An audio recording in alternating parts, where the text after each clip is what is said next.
There's an embarrassing amount of dust on the outside of this glass. And kind of on the inside. Does that make me feel crazy? Do I look good? Hi everybody! You're not even here to laugh at me, I'm nervous. Hi everybody! Thank you! Hi everybody, welcome back to my channel, and if you're new here, my name is Libby. Couple of things. Can you hear that? Can you hear the click, click, click, click, click, click, click, click, click, click, click, click, click, click? It's my dogs. And on that topic, please send good wishes to my love, Isabel. She has a lump on her belly. So I have to take her to the vet tomorrow. I'm super scared and nervous. I feel like I don't want to acknowledge the fact that I haven't posted in a couple of weeks because this is America and I don't have to. Also, I guess you can kind of blame my friend Justin because I was talking to him about, I filmed a video and I haven't edited it regarding my last video. He was like, don't worry about it. People get it. You've got stuff to do. And so, on the note of Justin, he's the one who referred me to the podcast, and if you haven't checked it out, go check it out. I'll link it down below. But I did a podcast a couple of weeks ago, and the topic was depression, and it was totes a lot of fun. So yeah. Also, I'm fully aware that I have light bulbs out behind me. So, on the topic, first of all, do you guys ever feel like I just film with wine in my hand, but I never actually drink it?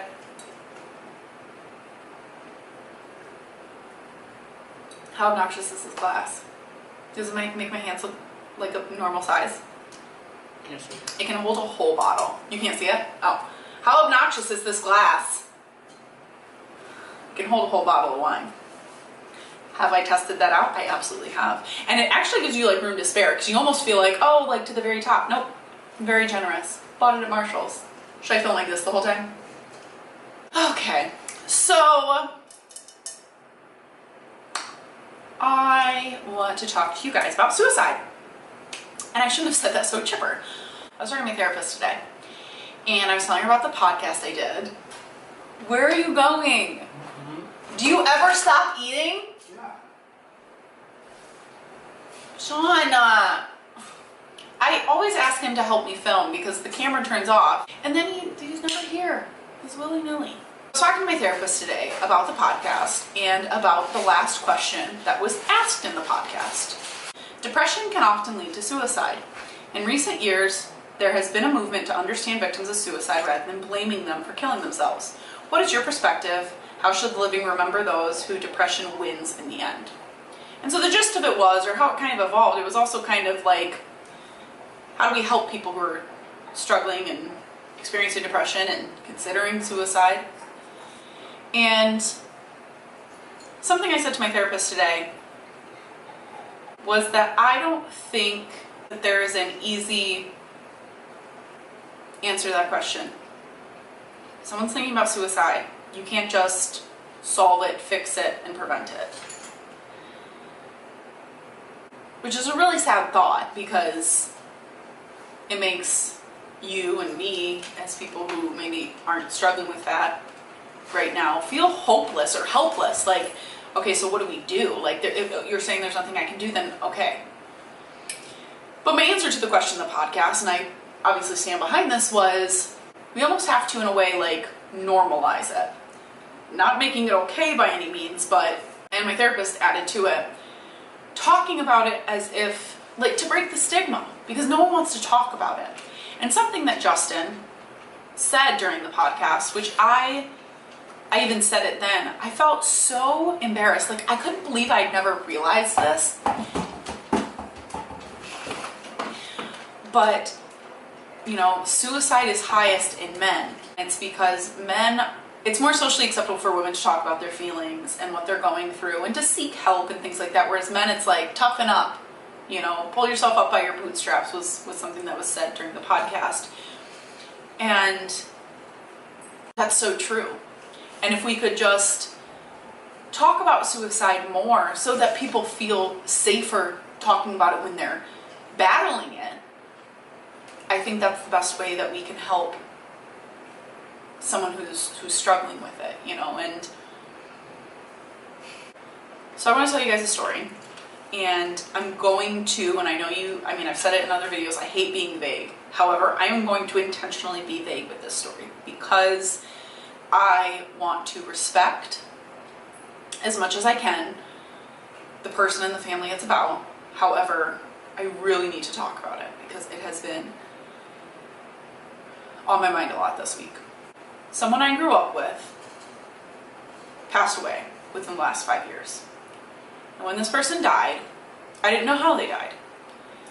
And I don't know about you, but when someone my age dies, or youngish, I usually assume it's one of 4 things. Car accident, or accident of some sort, illness. When I say illness, I mean like cancer or something like that. Drugs, or suicide. And so when this person passed away, it wasn't shared how they died, which it usually isn't. But I was pretty quickly able to rule out a car accident, like an accident of some sort, or an illness. Because, you know, on Facebook, usually it'll say things like, you know, someone might share the article, or unfortunately someone else I went to high school with passed away and they were sick, and so I knew that, you know, it was some, you know, you kind of saw their journey. I guess I kind of figured, and I say I guess because it was, you know, within the last 5 years, I kind of figured like, okay, so it was, you know, drugs or suicide. And no judgment on either. No judgment on either, because just no judgment. But for some reason, I just kind of forgot about it. Forgot about the why, or the how, I should say. And what's weird is I dream about this person at least like once a month, if not a couple times a month. It's just random. I dream about, they'll be in my dream, or I'll dream that I'm at their house. It's so bizarre. So recently, I'd been talking to someone that I also grew up with. And in conversation, they said to me, you know, and such, this person's suicide. Really? I said, you know, so-and-so's suicide. And when they said that to me, I was like, oh shit. I think I actually said, oh shit. And Sean's like, what? And I told him, I was like, do you remember when I told you about so-and-so dying? They killed themselves. And so I asked this person, I don't know why I'm being like so, I asked this girl, I asked her, I was like, how did they do it? And I realized to some people that might be like, okay, Libby, really? Like, you really need to know how? I do. Because, unfortunately for me, I don't know how else to say this. I have a very vivid imagination. And I don't like to say imagination because, like, you say imagination, you think of like fairy tales and playing house and whatever. I was a ball as a kid, and I could have all sorts of fun. I swear my dogs have never been louder. But sometimes my imagination can really fuck me over, because if you tell me something like that, I will visualize it. So here we are, years after the fact. But I feel like, and I was, again, talking to my therapist about, take a drink every time I say therapist, jeez Louise. I was talking to my therapist about this today. Here we are, years after the fact, and it's almost as if I'm processing the loss like it just happened. And so the other day I was talking to one of my friends about it, and I realized while I was telling her that I've actually never known someone who's committed suicide, which is weird. I don't know why I say it.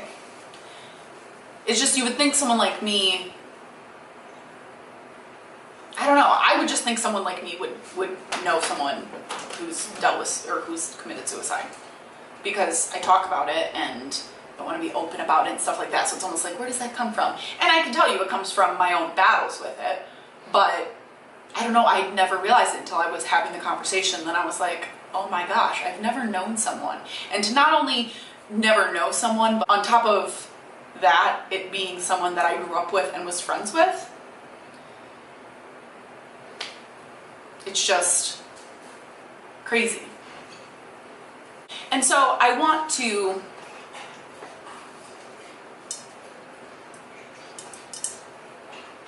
talk about my thoughts regarding this person and suicide. And I hope,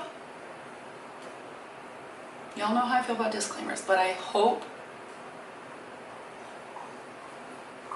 that you can read and understand how much, again, I'm trying to be respectful of the situation.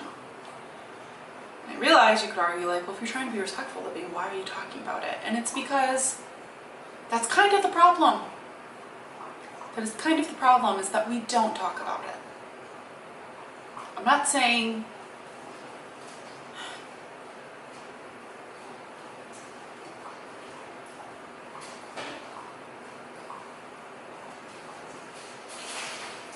when I share with my therapist today, and you might think like, wow, Libby, you didn't even finish your thought. No, it's a thought. When I was talking to my therapist today about everything and about the podcast and how Justin said, the thing about men and suicide rates, she was saying that to answer the question herself, she was like, that's what we need to do, is we need to kill the stigma. We need to eliminate the stigma, because we don't talk about it, and because people, specifically men, don't feel that they can share their feelings or get help or things like that,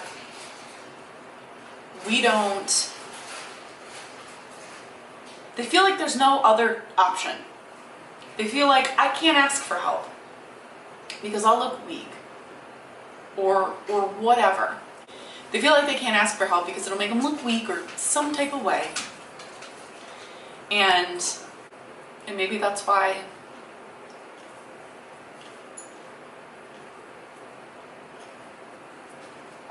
I don't know. Let's talk about Anthony Bourdain, because I'm really struggling talking about the person that I knew. Here he is, successful man, traveled the world, people loved him, had money, and he killed himself. Obviously, I don't know much about him at all. I know he has to do with food. It's just chef, maybe, I don't know. But I could appreciate where someone like that, and for all I fucking know, he had a therapist. I don't know, but let's just talk about him, because like I said, I'm struggling with talking about someone I knew.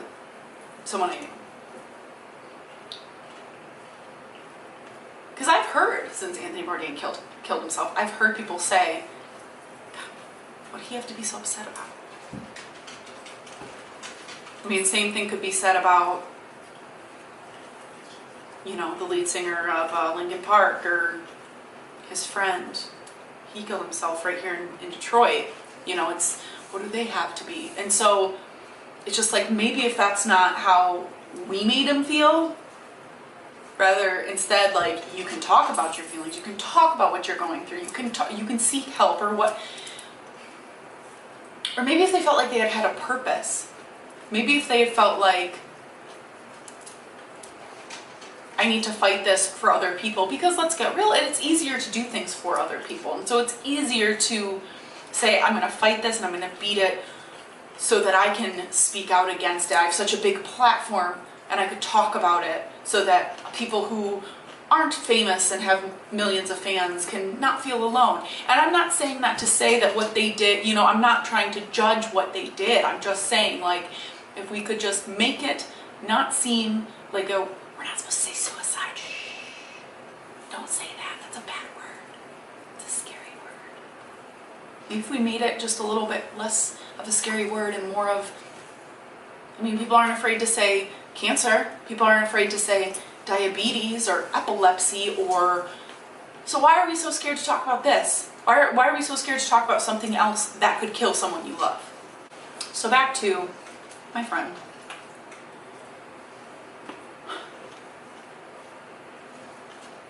when I found out about them committing suicide, I thought about their family, and I thought about what I know about their life. Meaning, again, I'm trying to be vague because I come from a really small town. It's not that hard to figure out what I'm talking about, and I'm trying to be respectful, like I said. But I think about, you know, have they had a parent who's passed away, or illness, or, you know, so I think about the shit that they had to deal with, okay? And I think about the people that they left behind. And I do think about how they chose to kill themselves. And for a split second, I don't want to say angry, but I'm some type of way, like some type of negative like that. Because I think of that, like, how could you do that to your family, knowing this history and that history and this? And then I think I am certain as someone who has thought about suicide myself, that this person considered all of that, and they still felt like this was the best option.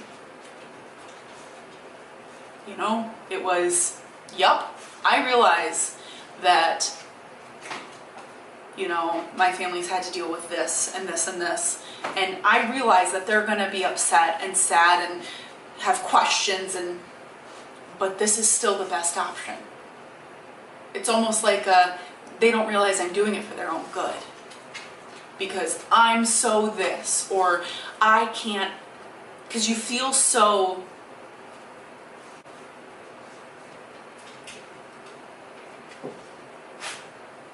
I can speak for myself and say that anytime I have ever had suicidal thoughts, it's because I've thought the same thing, and it was that I shouldn't be loved, that I'm not lovable. I thought that I'm not lovable, or I'm not deserving of love, or that I've done something that will cause someone or multiple someones to stop loving me. And so for me, it was always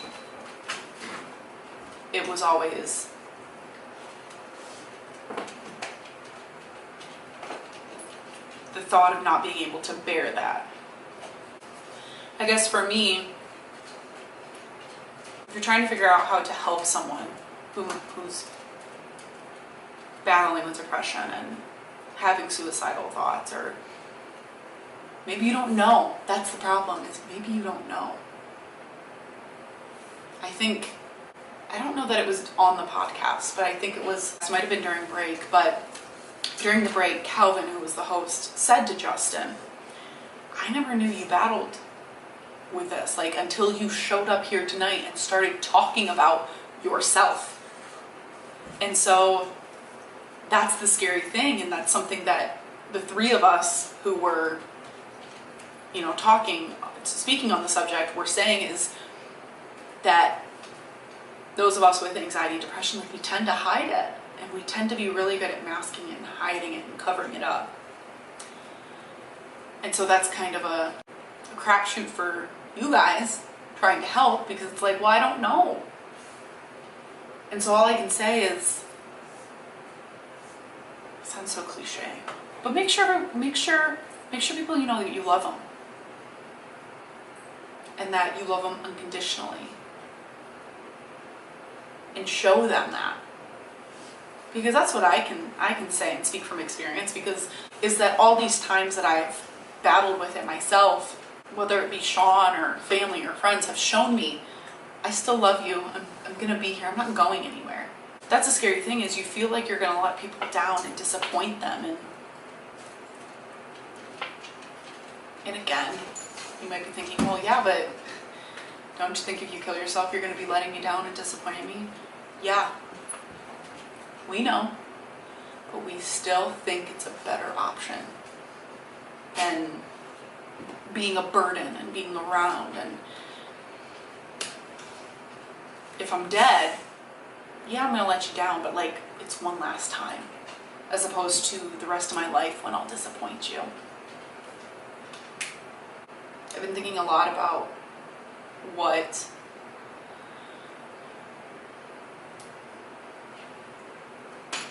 my friend was going through in those last seconds, what they were thinking about.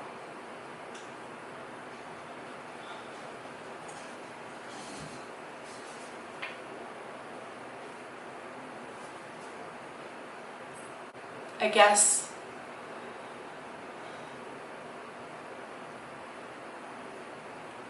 I don't know.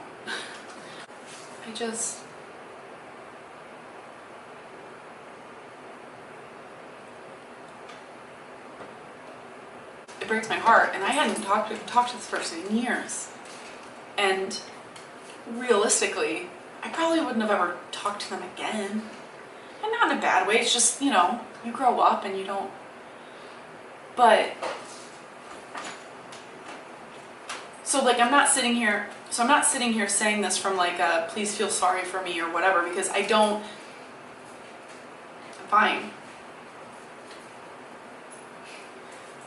Unfortunately, when you combine my imagination with my empathy, I can just really, really get wrapped up and my obsessiveness and just analyze, and it haunts me. It just haunts me. We've all lost somebody. And obviously there's different degrees of, you know, was it a parent or a sibling or a friend or a grandparent or a suicide is just the worst because it's a choice.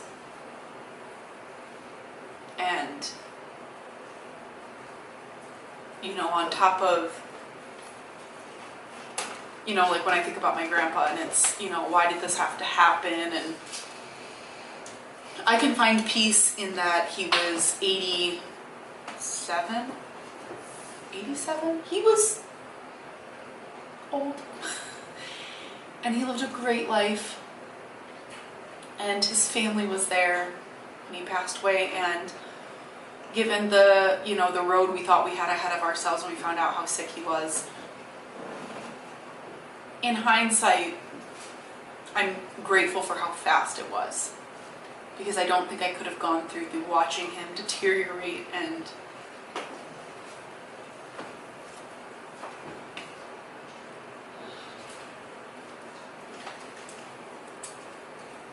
and so when someone dies like that, it's very,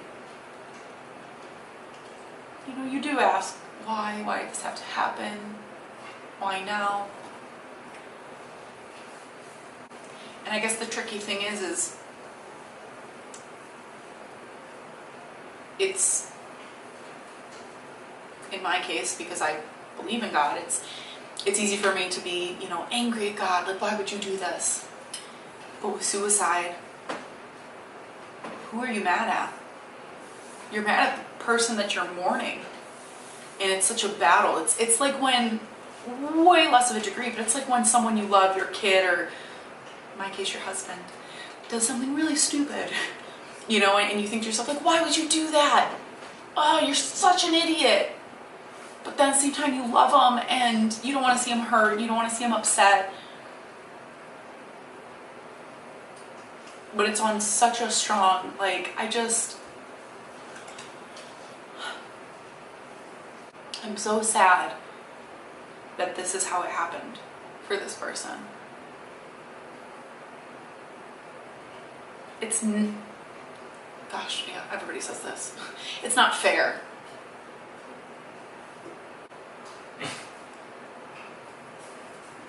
Faces you make. Huh? Faces you make. The reason I make faces is because I'm thinking of what I'm going to say before I say it. It's not fair, and it makes me just, it's like, it just, what I keep thinking And it sounds weird or silly, but like, what did you do? Why did you do that? And that's so hard. Because like I said, I know what I've been thinking. And so it wasn't an easy decision. But to have, dare I say, courage, and I say courage because I know that people think that if you commit suicide, you're weak, it's the easy way out. Yeah, I get it. I do get it. I get the mindset behind that. But really? You really think killing yourself, you really think that someone taking a life, even if it's their own, you really think that that was an easy decision? And a pussy way out?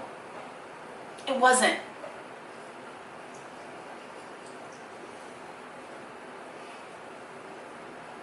And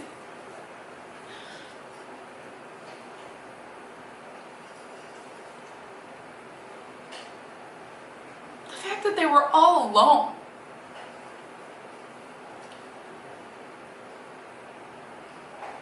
I don't know, it's just, I can't, I don't know, it sounds stupid. Because like I said, it's not like I talked to this person or, but it's just the fact that I can't. The fact that if I wanted to, I can't. And wow, that sounds selfish. Like, wow, Libby, so you're upset. So you're upset that you can't. No, it's just, it's so final. It is final. It's done. It's over. And the fact that we live in a world where you're still seen as weak or a coward. There are people who, when someone kills themselves, they don't have funerals. They just bury them. It's not. No one should have to make that decision. No one should have to make that decision of, well, is this my option? Is this it? Is this my only way out of this situation? Is this what's best? We shouldn't put the people that we love and care about in a position to where they think that's all they have. And it's a real bitchy thing to say, I know. It's, oh, wow, Libby, so you're saying it's my fault? No. It's our fault. It's everyone's fault. The fact that we, as a society, don't know how to fix such a simple problem. Because it's not crime. It's not people going out and killing other people. It's not, people fighting for their rights or for religion or for land or for, no. It's one person making the decision to take their own life, to remove themselves from this world. And the fact that we can't figure out how to solve that problem is a fucking problem. And I don't know what else to do except talk about it.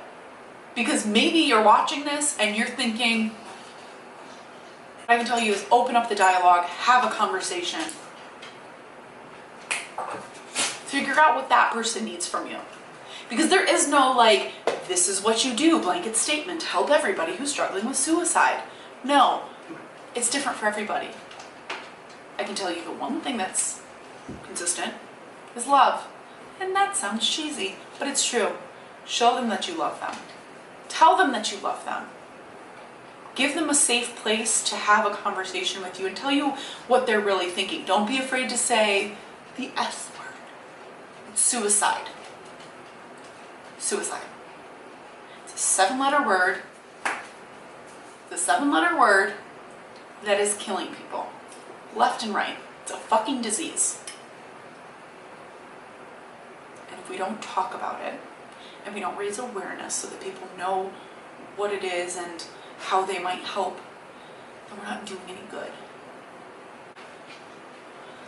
This is why it takes me so long to film, because the topics that I choose to talk about suck. If you you're contemplating taking your life, there are other options. There's other ways to handle it and to deal with what you're going through. If you don't know where to go to ask for help, reach out to me. If you don't want to comment below so other people see, my Facebook and all that contact is down in my description box. Message me. Something. Reach out to somebody. Because you're not alone. And there's hope. You can fix whatever it is that you're going through. I promise.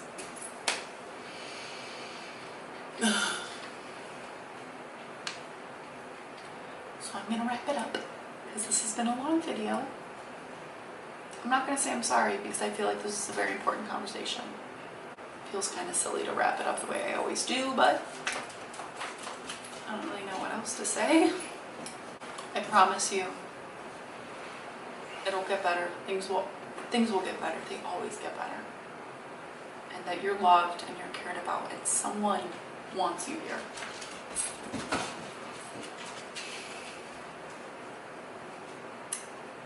I hope you're having a good day. Or if it's nighttime, I hope you're having a good night. I hope you're having a good week. I hope that July was a very freedom-related month for you and you just, ate some hot dogs and went out on a boat.